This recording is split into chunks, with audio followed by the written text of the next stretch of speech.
السلام علیکم.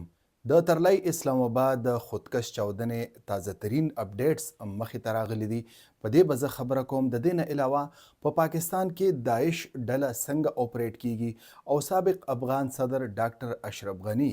د داعش ډلې په اړه څه موقف لري، په دې به زه خبره کوم. ډایرکټ به زه تاسو سکرین طرف ته بوزم، اولنی سلایډ طرف ته. اسلام آباد بومینګ یعنی ترلای کې چې کومه خودکش چاودنه شوې وه، تاسو ته پته ده چې د جمعې د مونځ دوران په دې کې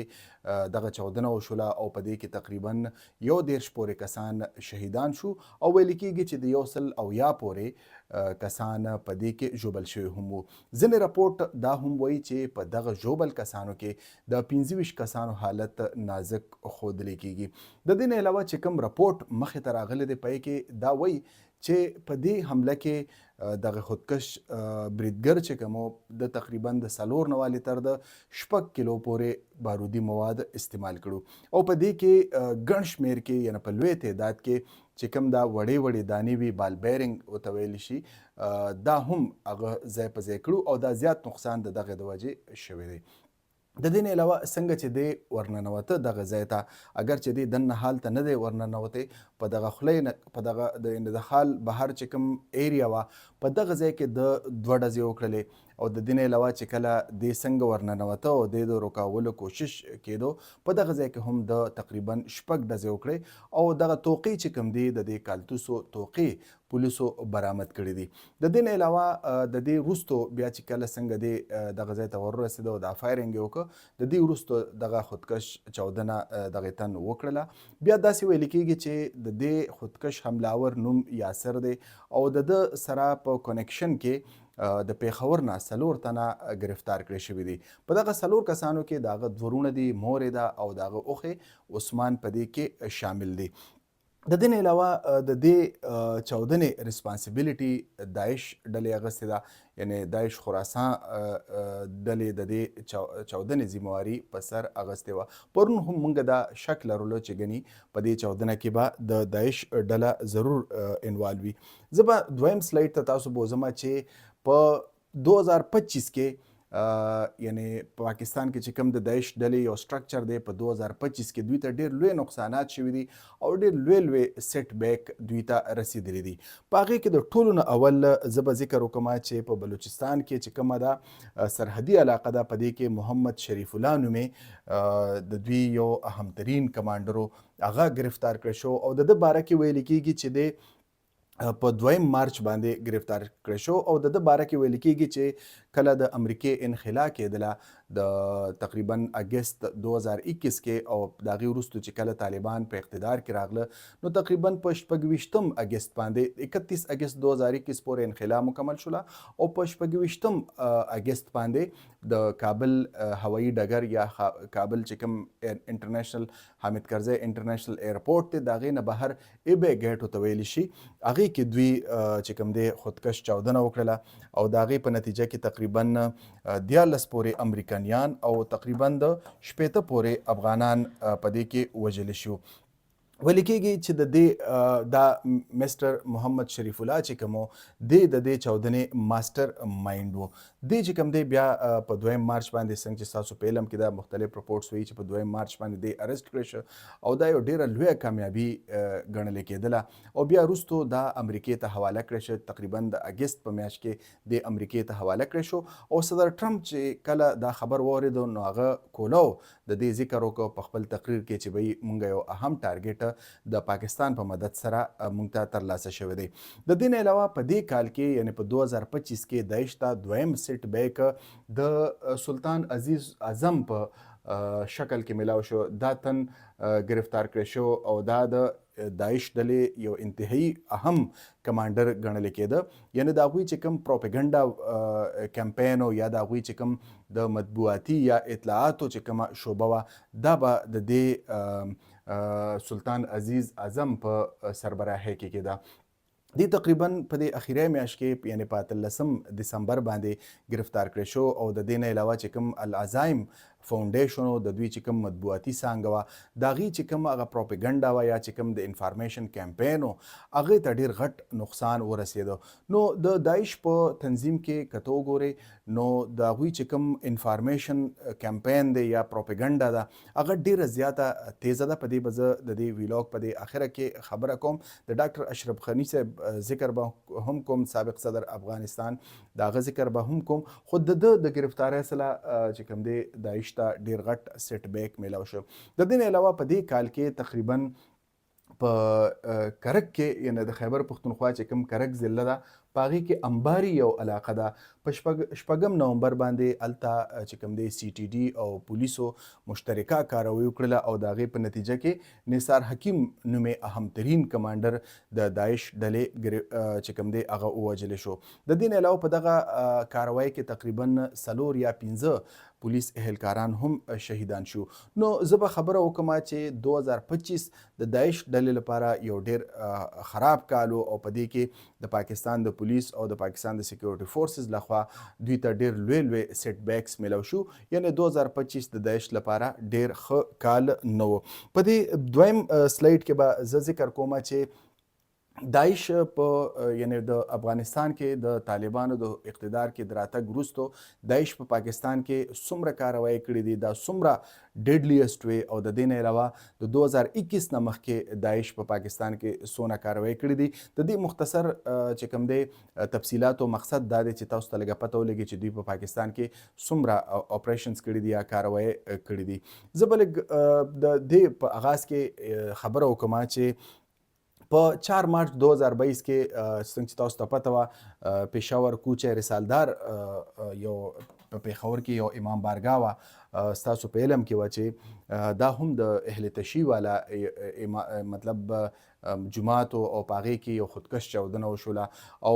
دا هم د جمعې مونځ روانو او هغې دوران دغه چاودنه وشو او په دې کې تقریبا د 15 پورې کسان په حق ورسېدل او 200 نه سیوا چې کوم دی ژوبل شو. تاسو ته پته ده چې په جوماتونو کې امام بارګاهو کې د جمعې په ورځ ډېره زیاته ګڼه وي. نو په دې کې د ترهګرو دا مقصد وي چې مونږ یو سافت ټارګټ په نښه کوو. سافت ټارګټ نه مطلب دا دی چې جومات، حجره یا بازار یا بل چې کوم دی د دفتر نه بهر کم خلک ولاړي یا اسې ګڼه ګوڼه وي دا یو سافت ټارګټ وي. د دې سکیورټي لپاره اگر چې کوشش خو ډېر کیږي خو بیا هم د دې سکیورټي ممکن نه وي، تر ډېره حده پورې د دې سکیورټي ممکن نه وي. د دې نه علاوه په جولای 30 باندې یعنې 13 جولای باندې 2023 کې په باجوړ کې ستاسو ته پته ده چې د جمعیت علماء اسلام یو ریلی وه، یو جلسه وه، په هغې کې یو خودکش چاودنه وشوه او په هغې کې د 15 پورې کسان هغه په هغه موقع باندې شهیدان شو او د دې ذمواري هم داعش ډلې اخیستې وه. دا یو ډېره زیاته خطرناکه چاودنه وه. په فوټیج کې او په تصویرانو کې تاسو لیدلي وو، بلکې د دغې چاودنې چې کوم هغه فوټیج وو هغه څه ټایم چې دا چاودنه کیږي د هغې نه داسې اندازه لګېدله چې دا ډېره زیاته خطرناک چاودنه وه. نو اګین دا هم یو سافت ټارګټ و، جلسه وه. د جلسې کې په زرګاو خلک یي، نو د هغې دپاره خو په زرګاو پولیس یا سکیورټي فورسز سړی نشي ډپلوی کولی. لږ مطلب به سکیورټي ارینجمنټس خو وکړي خو دا هم ډېر نشي کېدلی او په ګڼه ګوڼه کې عین ممکن ده چې چاودنې وشي. هم دا په دې شکل کې دغه چاودنه مخې ته راغلې وه. د دې نه علاوه څنګه چې تاسو ته پته ده چې په 29 سپتمبر باندې د بلوچستان په مستونګ سیمه کې د عید میلادالنبي یو تقریب روانو، ناتخواني په هغې کې کېدله. په هغې کې هم یو چاودنه وشوله، زوروره چاودنه وشوله او په هغې کې تقریبا 52 کسان په هغه موقع باندې شهیدان شو او تقریبا د 70 نه سیوا په دې کې ژوبل شوي هم وو. دا هم یو سافت ټارګټ و. اګین په دې هم میلاد کېده او چې کوم دی ربیع ال تاسو ته پته ده چې په هغې کې هر یو سیټي کې میلاد کیږي. نو د دې سکیورټي ځینې خلکو خو سکیورټي لیبس ګڼه، اگر چې سکیورټي لیبس دی خو لکه سوال دا دی چې په دانه غټ تعداد کې چې کوم دی پروګرامونه کیږي په هغې کې په زرګاو او په لکاو خلک ګډون کوي، نو د هغې سکیورټي ډېره زیاته ګرانه وي او اګین دا یو سافت ټارګټ وي. نو دا د ترهګرو لپاره یو آسان نښه جوړېدلی شي. په دې چاودنه کې هم 52 کسان شهیدان شو. د دې نه علاوه زه به ذکر وکړم چې په ماضي کې یعنی د 2021 نه مخکې هم په پاکستان کې داعش ډلې ګڼ شمېر کاروایي کړې او چاودنې کړې او په دې کې هم اګین داعش ډلې چې کوم دی سافت ټارګټ په نښه کړو. په هغې کې د ټولو نه لویه چاودنه چې کوم وه په مستونګ سیمه کې شوې وه په کال 2014 کې په بلوچستان کې تقریبا په هغې کې د بلوچستان عوامي پارټي په یو جلسه باندې شوې وه او په هغې کې 189 یعنی 189 کسان په هغې کې په هغه موقع باندې شهیدان شو. د دې نه علاوه په سیهون شریف کې شهباز قلندر په چې کوم مزار دی او هلته چې کوم د خلکو هغه مجمع کیږي او د هلته خلک زیارت له راځي نو په دغه موقع باندې هم خودکش چاودنه وشوه او د هغې په نتیجه کې تقریبا 15 کسان شهیدان شو او 2.5 سیوا په هغې کې جوبل شو. نو اګین دا هم یو سافت ټارګټ او د دې ټولو چاودنو ذمواري داعش ډلې اخیستې وه. اوس په دې سیګمنټ کې زه خبره کوم چې داعش ډله څنګه مطلب اپریټ کی. تاسو ته خو به د داعش ډلې د هیسټري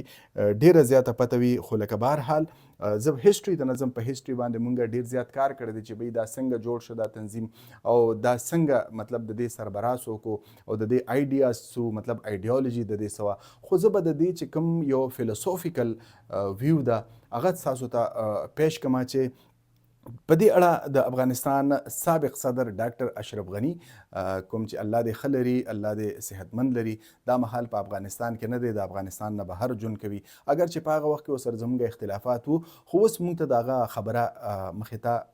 راځي چې بهی د ډاکټر اشرف غني چې کوم هغه انټلیکچوال کیلیبر هغه ډیر زیات اوچت و پی ایچ ډي سکالر او هغه په مختلفو تھنک ټینکس کې کار کړی دی د امریکې او د دې نه علاوه هغه په مختلفو یونیورسټو کې مطلب د درس و تدریس ذمواری هم سرانجام کړي دي او اوس هم هغه فارغه نه دي ناست او په مختلف تھنک ټینکس او مختلفو ادارو کې هغه کار کوي. نو ډاکټر اشرف غني په تقریبا په 2015 کې یو بیان ورکړو او هغه چې کوم دغه دا بیان چې کله ډاکټر اشرف غني صاحب ورکنو ما ته پته ولګېده چې دا ډاکټر صاحب څومره قابل انسان دی. اگر چې د افغانستان صدر و ډیر خلک په د دې سره چې کوم دی اختلاف لري خو لکه بهرحال زما چې کومه رای ده نو ډاکټر صاحب ډیر زیات قابل سړی او په هغې کې چې کوم د داعش په اړه هغه وایي چې داعش ماډرن نیټورک تیوري په استعمال کې راولي. مطلب ماډرن نیټورک تیوري دا ده چې هغه تنظیم کوم چې ماډرن ټولز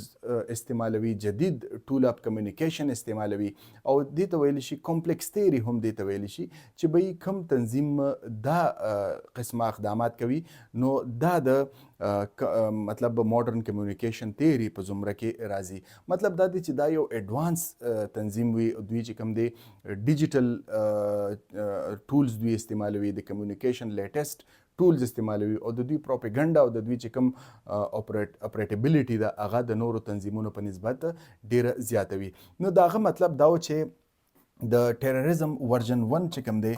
نو په هغې کې د پاکستانی دهشتګرد تنظیمونه ټي ټي پی شو یا چې کوم دی القاعده شوله دا چې کوم دی ورژن 1 ګڼلی شي یعنی دهشتګردۍ په ورژن 1 کې القاعده ټي ټي پی او نورې ډلې راځي خو د داعش په اړه هغه وایي چې داعش ورژن 6 دی مطلب دا شپږ ګونه مطلب ډیډلیست خطرناک تنظیم دی. د القاعده تنظیمونه یا د دې سره چې کوم نور د هغوی افیلیټ تنظیمونه دي یا چې د هغوی ملګري تنظیمونه دي دهشتګرد هغوی په ورژن 1 کې راځي او داعش چې کوم دی هغه په ورژن 6 کې راځي. نو دا یقینا ما د خبرې مطلب دا دی چې د ډاکټر اشرف غني دا په 2015 کې دا خبره کړې وه او دا یقینا د فیوچر لپاره هغه دا تیوري وړاندې کړې وه چې په فیوچر کې کوم یو ملک یا کوم یو سیکیورټي فورسز د دې خلاف کاروایی کوي نو د دوی چې کوم استطاعت دی یا چې کوم د دوی هغه اپریټیبلیټي ده هغه د په نظر کې ساتي. مطلب په دې وخت کې پاکستان ته هم د داعش په شکل کې که ټي ټي پی ده هم په افغانستان نه تاسو ته پته ده چې هلته د هغوی بیس دی او هلته په اسانۍ سره هغوی پاکستان ته ان کیږي. د دې نه علاوه داعش چې کوم دی دا هم د پاکستان د سیکیورټي فورسز لپاره لوی چیلنج دی. څنګه چې ما ذکر وکړو چې کال 2015 کې سیکیورټي فورسز ته لوی کامیابۍ ترلاسه شوې د هغوی ځینې کسان یې ګرفتار کړو د داعش او دغه رنګ د هغوی ځینې کمانډران یې وجلې هم وو خو بهرحال دا خطره اوس هم موجود ده او دې لپاره به یو جامع پلانینګ کول پکار وي. د دې نه علاوه داسې ویل کېږي چې که چېرې داسې یو ډیډلیست تنظیم یا فیټل تنظیم ستا مخې ته وي نو ته به مختلف ایکټر سره همکاري کوي او د هغې په نتیجه کې به د دې باندې کریک ډاون کوي او د دې نه به ځان خلاصوي. کتونکو خوب دا و د نننۍ ورځ همترین ویلاګ. راتلونکي ویلاګ پورې اجاز یوسفزۍ ته اجازت ورکړئ. د الله په امان.